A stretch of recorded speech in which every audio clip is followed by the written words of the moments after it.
Swastiastu. Salam Bhinneka Tunggal Ika. Sahabatku di seluruh Indonesia dan di luar Indonesia yang saya hormati. Terima kasih Anda telah menyimak video pertama, kedua, sampai ke-6 di channel YouTube Dokterku dari Bali. Dan kali ini merupakan video yang ke-7.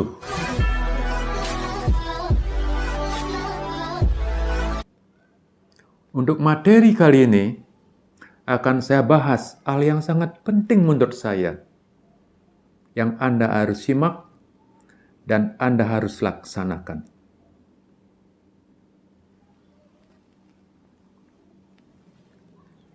Yang saya maksud di sini adalah tentang penyakit hepatitis B, hepatitis C, dan HIV.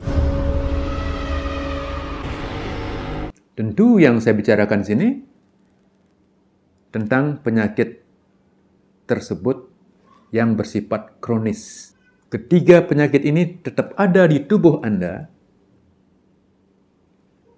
dan lambat laun akan merusak tubuh Anda dan bisa menyebarkan kepada orang lain. Itu yang saya maksud. Anda yakin tubuh Anda pada hari ini tidak ada kuman hepatitis C, tidak ada kuman hepatitis B, tidak ada kuman HIV? Yakinkah Anda? Di dalam tubuh Anda saat ini, dalam keadaan Anda sehat walafiat, tidak ada kuman hepatitis C, tidak ada kuman hepatitis B, tidak ada kuman HIV, Human Immunodeficiency Virus, HIV. Yakin? Tidak yakin. Kemungkinan besar itu bisa ada di dalam tubuh Anda, yang akan menggerogoti tubuh Anda, dan pada akhirnya akan terjadi bom waktu untuk Anda. Sangat berbahaya. Kalau sudah bom waktu, habis. Tidak bisa diselamatkan. Fatal. Hanya nunggu waktu. 3 bulan sampai 6 bulan, out. Saya tidak menakut-nakuti. Saya tidak menakut-nakuti. Ini fakta. Ini fakta. Maka, berbuatlah dari sekarang. Ceklah. Ketiga penyakit ini, pastikan ada tidaknya di dalam tubuh Anda. Jangan ragu-ragu. Jangan ragu-ragu, sahabatku. Buatlah diri Anda tenang. Buatlah diri Anda tenang. Lakukanlah pemeriksaan ketiga virus ini. Pastikan keberadaannya. Pastikan bahwa tubuh Anda bebas dari ketiga virus ini. Dan bila ada masalah, Anda segera atasi. Ada solusi. Berbuatlah dari sekarang. Ceklah ketiga virus ini ada tidaknya di dalam tubuh Anda sesegera mungkin. Setelah mendengarkan informasi dari saya. Tolonglah sahabat, tolonglah, lakukanlah. Jangan sampai terlambat. Jangan sampai terlambat. Bagi sahabat yang sudah berumur 20 tahun sudah menikah, yang berumur 20 tahun sampai 40 tahun, bahkan 50 tahun. Saya sarankan, lakukanlah tes ketiga yang saya sampaikan tadi. Virus hepatitis B dan virus hepatitis C menyerang organ hati. Virus HIV, Human Immunodeficiency Virus,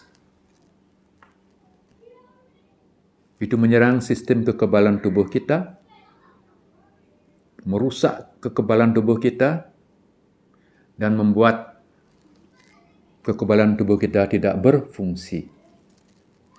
Fatal kalau sudah seperti itu. Sehingga akan menyebabkan AIDS.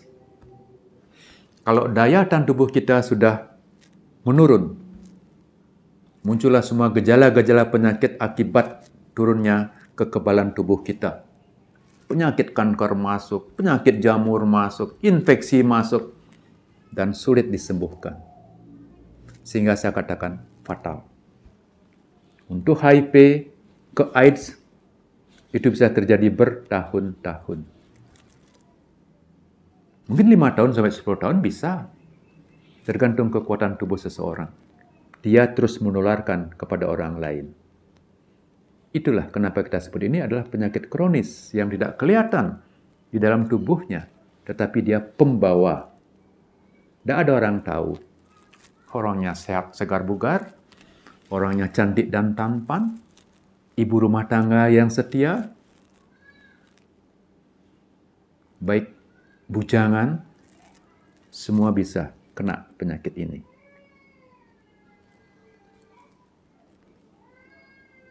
Tidak mengenal siapa dia, kalau dia tidak bisa menjaga dirinya. Sama dengan hepatitis C, sama dengan hepatitis B, dengan HIV, karena proses penularannya sama. Yaitu, yang pertama, lewat hubungan seksual. Baik hubungan seksual yang lazim, apalagi seksual anal, oral. Karena kuman banyak ada pada cairan vagina, pada cairan sperma. Ingat ketiganya, sama. Yang kedua, ketiga penyakit ini ditularkan lewat darah. Ya, makanya di rumah sakit yang bekerja membantu luka seseorang pakai pelindung diri, yaitu selop tangan. Makanya kita hati-hati menolong orang yang terluka, memegang yang berdarah, apalagi tangan kita terluka. Jangan. Karena kita tidak tahu dia menderita itu. Berikutnya, penyakit ini disebarkan lewat jarum suntik. Tentu jarum suntik yang dipakai berulang-ulang. Tapi saya yakin, ya, kalangan medis tidak akan melakukan itu. Sekali pakai buang. Tapi mungkin ada pengguna narkoba yang saling pinjam jarum suntik. Ini bisa terjadi, yang menderita penyakit ini akan menularkan kepada yang belum menderita. Kemudian lewat alat-alat tindakan medis. Apakah bedah kecil, bedah besar di kamar operasi? Bisa yakin, di zaman sekarang tidak ada rumah sakit yang tidak mensterilkan alatnya dengan baik. Saya yakin, pasti steril dengan baik, saya jamin. Semua rumah sakit akan melakukan itu. Sehingga kita aman. Jangan takut sahabatku untuk tindakan di rumah sakit. Demikian juga dokter gigi yang melakukan tindakan-tindakan. Saya yakin para dokter gigi semua mensteril alat-alatnya, baik bornya, dan lain sebagainya. karena tindakan di rongga mulut sering menimbulkan perdarahan. Saya yakin para sahabat dokter gigi pasti mensterilkan alatnya dengan baik. Maka sahabatku, jangan khawatir ke dokter gigi.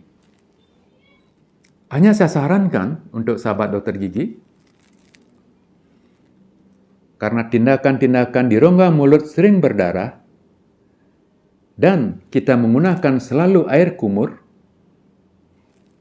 tolonglah, pergunakanlah Aqua Glass. Jangan menggunakan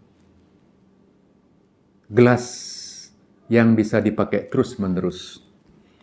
Walaupun sudah dicuci, itu akan membuat beban psikologis daripada pasien.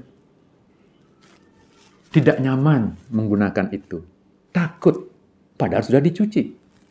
Lebih bagus pakai Aqua Glass. Yakin, sehingga pasien secara psikologis tenang. Yang sudah mengerti sangat tenang. Tidak perlu lagi bawa air dari rumah. Maka itu perlu diperbaiki. Karena saya masih banyak melihat teman sejawat saya di dokter gigi yang masih menggunakan gelas yang dipakai berulang-ulang. Makanya banyak pasien yang sudah mengerti membawa air dari rumah. Banyak maaf, sahabat para dokter gigi, saya tidak mengkritik, hanya saya berikan masukan apa yang pernah saya lihat. Demi kebaikan kita bersama. Saya tahu Anda sudah mencuci gelas tersebut, tapi secara psikologis orang yang tahu itu masih berpikir, mungkin dicuci, mungkin tidak dicuci. Lebih bagus pakai Aqua Glass. Itu saran saya. Ya. Banyak maaf lagi, banyak maaf sahabatku, para dokter gigi. Selanjutnya bisa menular lewat pisau cukur. Apalagi yang baru kejadian, misalnya barusan mencukur seseorang, dalam pisau cukurnya kadang-kadang masih ada bercak-bercak darah yang minimal. Bahkan kadang-kadang tidak kelihatan. Yang namanya kuman. Asal sedikit aja ada plasma darah, atau sedikit darah saja ada di pisaunya, itu sudah ada kumannya. Sebentarnya Anda pakai pada orang lain, dan orang lain itu akan mengalami suatu luka yang mikro, yang tidak kelihatan. Tetap masuk kuman. Makanya alangkah bagusnya para tukang cukur, pergunakanlah sekali pakai. Pisau cukur yang sekali pakai, atau Anda sterilkan dulu dengan alkohol, baru Anda pakai kembali. Dan tunjukkan pada pelanggan Anda. Karena ada yang mengerti. Sehingga dia takut dilakukan pencukuran dengan pisau kalau Anda tidak jelaskan. Bahkan dia minta tidak dilakukan pencukuran. Itu artinya apa? Pasien tersebut sangat paham tentang HIV. Mungkin juga paham tentang hepatitis B, hepatitis C. Makanya, rubahlah. Zaman sudah modern sekarang, mindset kita rubah. Perilaku kita rubah. Termasuk perilaku pelayan yang melayani masyarakat. Ya. Oke. Nah, yang terakhir, hepatitis C, hepatitis B, HIV, itu bisa menular lewat proses di dalam kandungan. Yang pertama, proses persalinan setelah dilahirkan, dan proses saat menyusui. Walaupun diderita dari bayi, namun manifestasinya biasanya terjadi setelah di atas 30 tahun. Baru terjadi dampak daripada penyakit ini yang ada di dalam tubuhnya bertahun-tahun. Biasanya setelah umur 30 tahun ke atas baru muncul dampaknya. Jadi silakan, kalau umur 15 tahun mau ngecek, bagus. Karena penularannya bisa lewat proses di dalam kandungan, proses persalinan dan menyusui. Kalau mau ngecek umur 10 tahun, silahkan. Tapi saya prioritaskan umur 20 tahun sampai 50 tahun. Umur 60 tahun juga ngecek, silahkan. Bagus. Jadi dasar kita mengeceknya pakai pedoman tadi. Ya, cara penularannya tadi. Sehingga bisa dicek usia anak-anak sampai usia tua. Bisa. Karena menyangkut ketiga penyakit ini, tidak mengenal umur sekian bebas, tidak. Bisa aja umur 60 tahun berhubungan intim dengan orang HIV, ya kena HIV. Umur 65 sudah out, itu misalnya ya. Jadi silahkan Anda memahami, Anda simak maksud daripada penyampaian materi ini saat ini. Silahkan Anda bertindak sendiri, berapapun umur Anda. Apa akibat daripada ketiga penyakit ini? Jadi hepatitis B dan hepatitis C akan membuat organ hati mengalami suatu penyakit yang disebut dengan kanker hati atau hepatoma. Jelas sudah namanya hepatoma, kanker hati fatal. Hepatitis B, hepatitis C juga akan menyebabkan sirosis hati. Hatinya akan terjadi jaringan parut, mengeras, padat, terjadi fibrosis, dan akhirnya gagal hati. Fatal. Tidak akan bisa ditolong kalau sudah terjadi sirosis. Hanya bisa dicegah perkembangannya.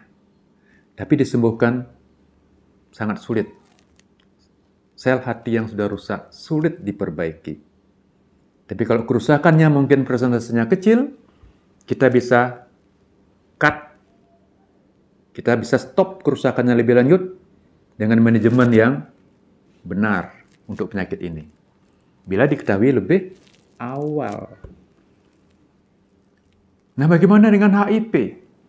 HIV akan menyebabkan AIDS, Acquired Immunodeficiency Syndrome. Akan muncul kumpulan-kumpulan gejala penyakit akibat dari menurunnya kekebalan tubuh seseorang. Tubuhnya rentan sekali diserang oleh penyakit infeksi, kanker, jamur, dan lain sebagainya, bahkan susah dipulihkan karena memang daya tahan tubuhnya lemah. Itu biasanya beberapa tahun setelah terinfeksi. Bisa 5 tahun, bahkan bisa 10 tahun. Sebelum itu dia menularkan terus menularkan. Kalau dia berhubungan kepada orang, terus menularkan bisa. Apalagi berhubungan intim dengan banyak orang. Sangat berbahaya. Dari 1 menjadi 10, dari 10 menjadi 100. Cepat menyebar HIV di dunia. Itu bahaya penyakit ini. Makanya kita tidak boleh sembarangan. Ya. Kita tidak boleh sembarangan. Sekarang yang terakhir saya akan jelaskan apa yang Anda harus periksa. Ya. Tes wajib yang Anda harus lakukan, yang pertama, HIV. Untuk mengetahui virus HIV. Yang kedua, kita periksa untuk hepatitis C, yaitu HCV RNA. Jadi HCV RNA ini suatu pemeriksaan lab untuk mengetahui ada tidaknya kuman hepatitis C virus di dalam tubuh kita. Tentu ada 2 metode, ada kuantitatif, ada kualitatif. Hanya mengetahui ada tidaknya, dan yang kedua bisa mengetahui jumlah kumannya. Nah, sekarang yang ketiga. Untuk hepatitis B, yang diperiksa adalah HBsAg. HBsAg. Hepatitis B surface antigen.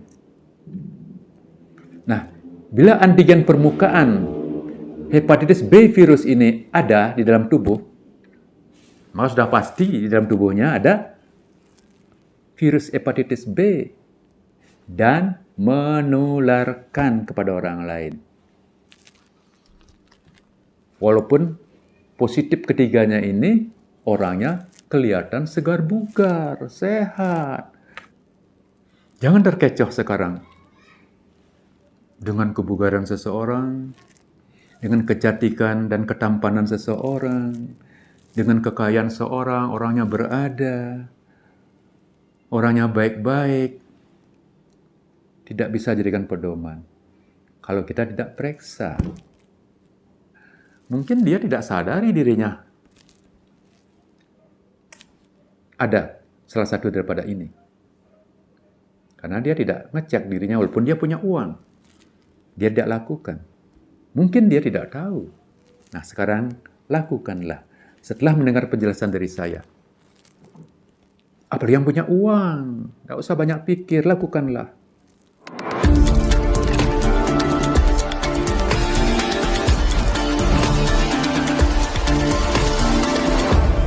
Untuk tes HIV, ada namanya VCT. VCT, Voluntary Counseling and Testing. Jadi pemeriksaan HIV itu menggunakan konsep ini. Dilakukan secara sukarela oleh yang bersangkutan lewat konseling. Ada pemahaman, ada penjelasan. Nah, baru dilakukan tes. Makanya tes HIV terkenal namanya VCT. Ada pemberlakuan yang khusus untuk penyakit ini. Sahabatku, jadi materi untuk video yang ke-7 kali ini lebih banyak memberikan penjelasan kepada Anda tentang ketiga virus ini dan ingin memotivasi Anda secara maksimal untuk melakukan tes lab untuk ketiga virus ini. Ada tidaknya di dalam tubuh Anda. Itu misi saya kali ini. Dan dasar daripada motivasi saya adalah ketiga virus ini berbahaya. Satu. Yang kedua, ketiga virus ini ada secara kronis di dalam tubuh seseorang, di mana orang tersebut masih nampak kelihatan segar bugar dan sehat.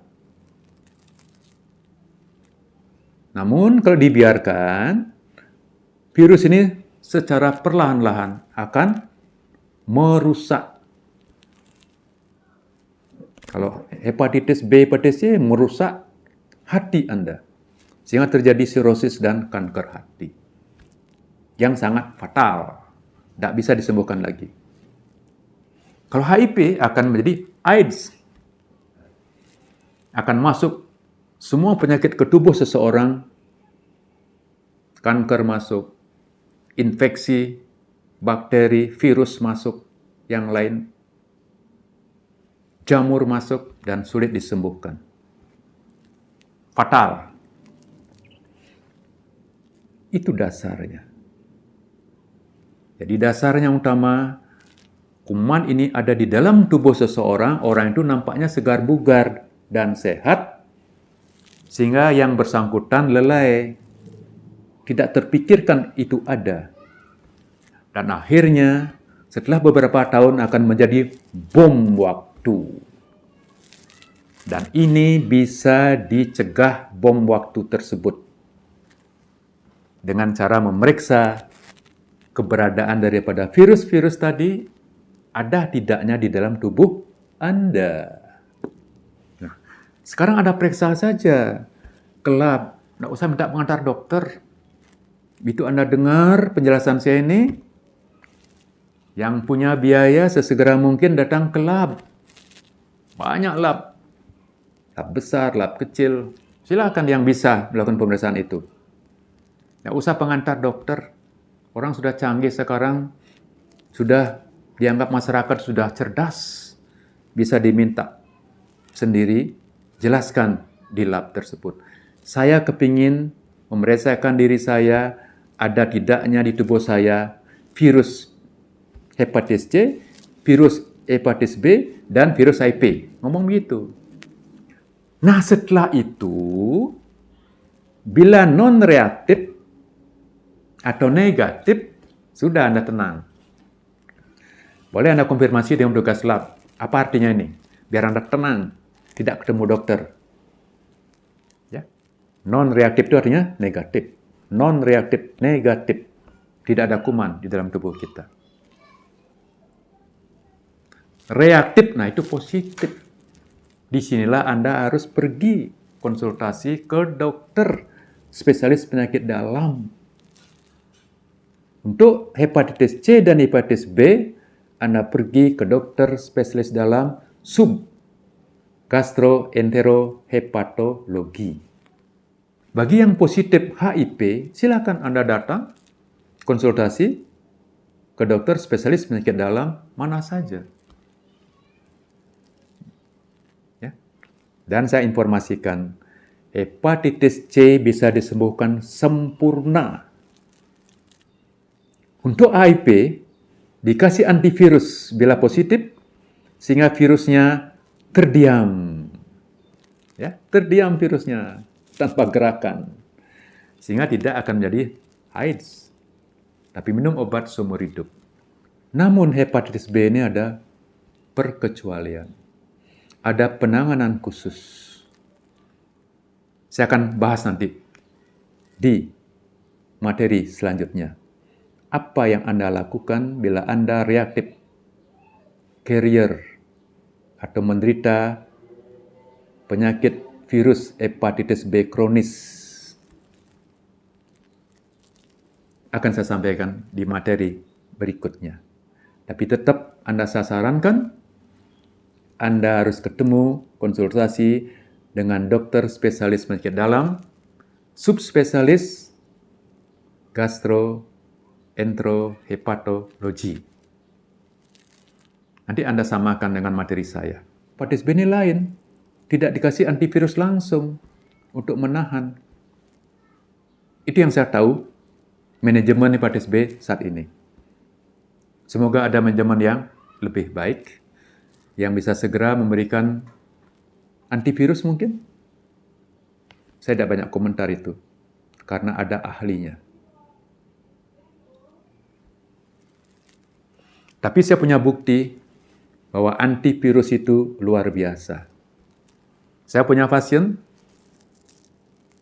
di mana kuman hepatitis B-nya tinggi di dalam darah.